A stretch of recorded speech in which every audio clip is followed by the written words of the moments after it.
Welcome to this week's edition of the Dakota Angler 2-Minute Fishing Report. Well, we were hoping for a little bit better week than what we've seen out there. A lot of mixed results. Some did well, some did poor. I think a lot of it has to do with the amount of traffic that's out on the ice right now. There was over the weekend there was just a lot of people going out despite the wind. But the main thing is, again, be looking for those active fish. Don't sit in one spot. I know the wind on Saturday made it a little bit more difficult, but you wouldn't do that during the summertime. You would move around in your boat. That's the same thing that you need to do during the ice season, is move around and looking for those active fish. And when you find them, the main thing that you need to do for the month of February is make sure that you have a Dakota Angler Bump Board right here, just like this one, for $29.99.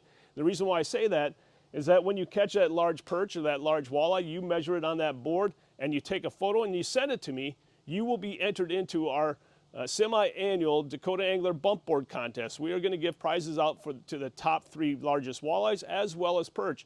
And all you have to do is measure it on a bump board from Dakota Angler and then take the photo and send it to me. And you can do so by sending it to Todd at dakotaangler.com. And if you have questions about that, give us a call at 605-336-9132. Now, as far as the walleye bite is concerned around the area, up in the northeastern part of the state, the most consistent lake this past week has been Bitter. Walleye has kind of tapered off a little bit, but still guys are catching plenty of fish out there. Other lakes included North Rush, Dry Lake by Clark, Reed, a few being caught at Indian Springs, as well as Drywood, Midland, and then also Opitz and Big Stone.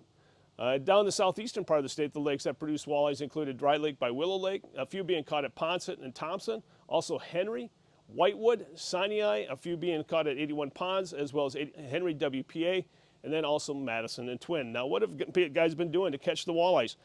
We've talked about it before.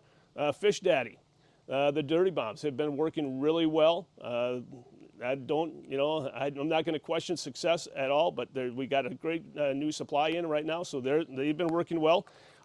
Again, there's plenty of Rip and Wraps being used. This is the ultralight Rip and Wrap. This is a size 4. We have them in size 3, and then also some of the larger ones have been working well for some of the bigger bodies of water. But again, sometimes you bring them in with this, and then they'll hit the dead stick. And then also something that's been working for the perch as well as the walleye has been the spade blade from Euro Tackle. A lot of people might not have heard of this before, but again, just those little blades on the side has something to do with triggering that bite. This has been working. The smaller ones have been working for the perch, and the larger ones working for the walleye. So if you don't have them, make sure you stop by and pick one up.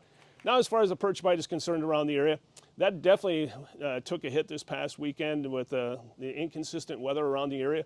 The lakes that produce perch included Walleye, Bitter, also Big Stone, a few being caught at Stink, and then also the dry lakes like at Clark and as well as Willow Lake, and then also Thompson, Ponset, Whitewood, Sinai, and Madison.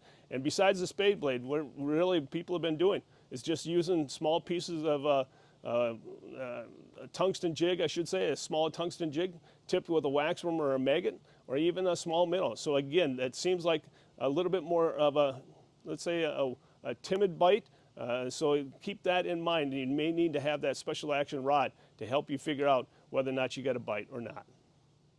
In this week's edition of Todd's Tackle Tips, we're going to talk about 2 different subjects. And the first one we're going to talk about is a little bit more open water, and something that I'm very happy and proud to announce that we here at Dakota Angler are working in partnership with Rapala to come out or come back with a crankbait that is a walleye catching machine here in the upper Midwest and other parts of the country. The great thing about this is that we will be the only ones in the entire nation that will be offering this crankbait. So again, you're only going to be able to find this crankbait right here at Dakota Angler in Sioux Falls, South Dakota. It will come out in 6 different colors, colors that we chose to really be kind of the headline of this crankbait, and then also only in one size. But these things are going to be phenomenal. I already have the color patterns right here. I'm just going to give you a little bit of a tease just to show you it's in the bag, but then it's gone because I don't want you to know what crankbait it actually is. But again, we're looking at probably in the middle of March before they hit the shelves here at Dakota Angler. They are being painted right now,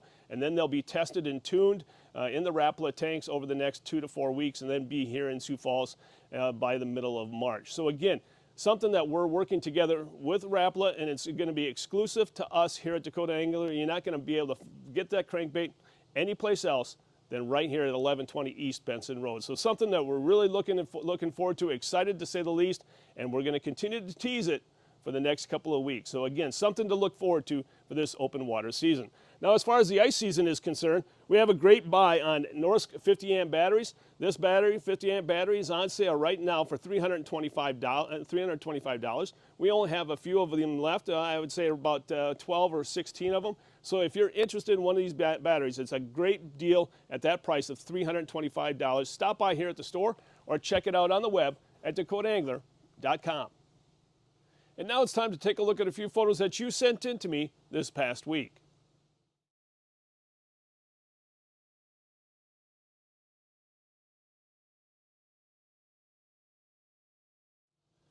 And remember, folks, if you'd like your photo included in next week's version of the 2-Minute Fishing Report, all you have to do is send it to me, and you can do so by sending it to Todd at dakotaangler.com. And folks, before we end this week's report, I want to remind you that if you're looking for those late season great deals, we have plenty of them right here at the store. If you're looking for an auger, shack, tackle, or as you can see behind me, clothing, we have plenty of it on hand and at some fantastic prices. So again, with that colder weather coming in, not a better time than to buy a suit than right now at some great prices. So stop on by the store and check out the great prices as well as the great selection. But if you can't make it to the store, be sure to check us out on the web at dakotaangler.com. Well, folks, that's this week's version of the 2-Minute Fishing Report. For Dakota Angler, I'm the owner, Todd Heitkamp, and as we say around here, fish on! We'll see you next week. Thanks for watching. I greatly appreciate it. Stay healthy and always stay safe.